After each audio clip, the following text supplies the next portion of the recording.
Just a quick reminder guys, these narrations are best enjoyed with headphones on.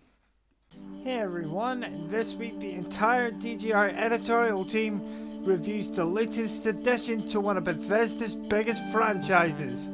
Does this game live up to the legacy of its predecessor? Let's rip and tear until it's done.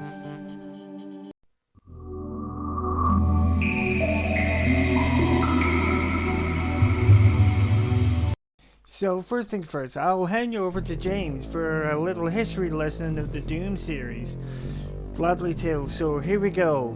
id Software's Doom series began during the PC gaming boom in Dallas, Texas in the early 90s.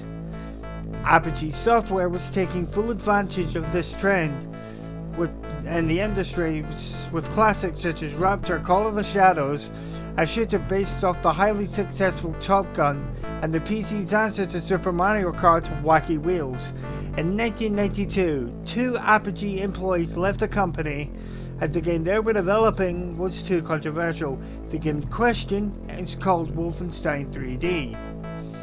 The game was so controversial, John Carmack had to censor the port for Nintendo's NES console.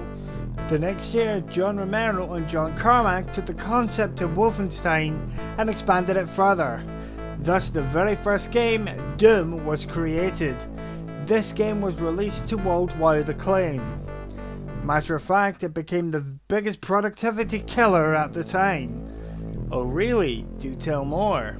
Well, Tales, workers in IT jobs were spending a lot of time playing Doom over the office's network instead of doing their jobs.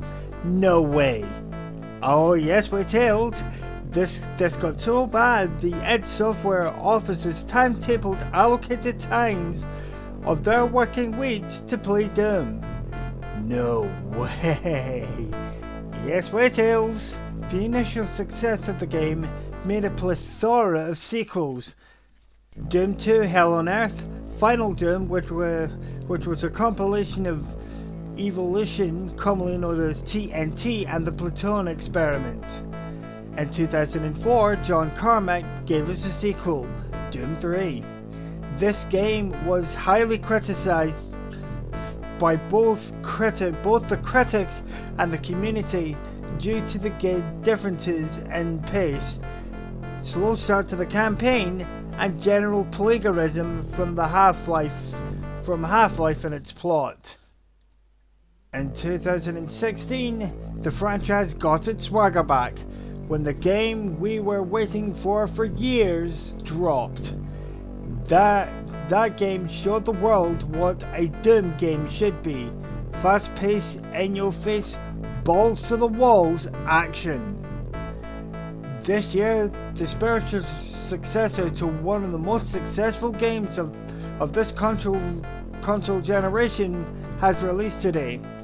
The game picks up where 2016 left off. Now I'll hand you over to Sonic, who will give us a brief synopsis of the plot. Well guys, we tried. The demonic forces have taken over Mars and are now invading Earth and consuming it bit by bit. You play as the Doom Slayer who has traveled to Earth.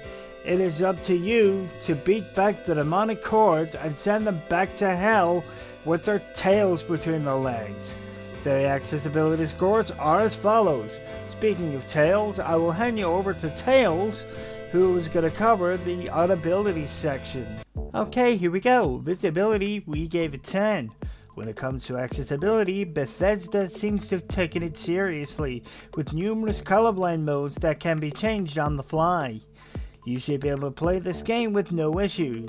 As a Brucey bonus, you can change the size of the font in subtitles and menus. Next up, it's audibility, which is gonna be read by James. Okie doke, so of audibility we gave it 10. There are subtitles which can be activated via the options menu. You can also customize where the name of the speaker appears, so you can play this game with no issues. Next up, we have got the mobility section, which is going to be read by Sonic the Hedgehog. So Sonic, the floor is yours. Mobility, we gave a 7. From the previous Bethesda game James has played, this one is the most accessible. You can customize the key bindings, button layouts with the controller options, which only makes things a lot easier to play. Unless of course you're a glutton for punishment and pick nightmare difficulty. The main criticism is there is no legacy stick layout. Next up is the gameplay section, which is going to be read by yours truly. Gameplay, we give an 8. For a Doom game, this one is awesome. Probably the best thing Ed has ever made. Graphically, it looks stunning, even on the low preset. In terms of the enemies, they've kicked things up tenfold. The Arachnotron is back with their own unique weaknesses, so you'll have to use your head instead of mindlessly pushing forward. In terms of playtime, this is give or take just as long as in 2016. In terms of multiplayer content, this game is unique. The main issue is they've scrapped deathmatch mode, but they replaced it with battle mode. This is a 2v1 arena type game mode. A team of 2 demons hunts the Slayer, and the Slayer hunts the demons down.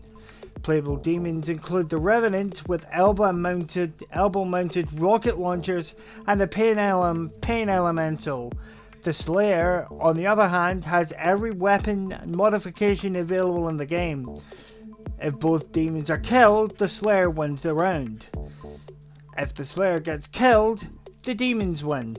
To me, this is similar to Gears of War's Warzone mode. This makes the game unique as it's different from the bog standard deathmatch modes. Most Doom players play this game for the most single player experience. Quake is Bethesda's dominant traditional deathmatch style game. In summary, Doom Eternal is an improvement from Doom 2016.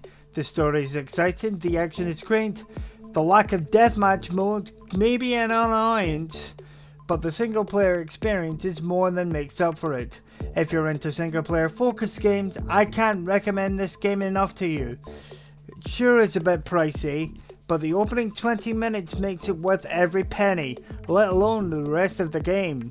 The overall score is 87.5%. See you guys in the next review. Spartan Commander 1990 out. Roll out, Spartan Company.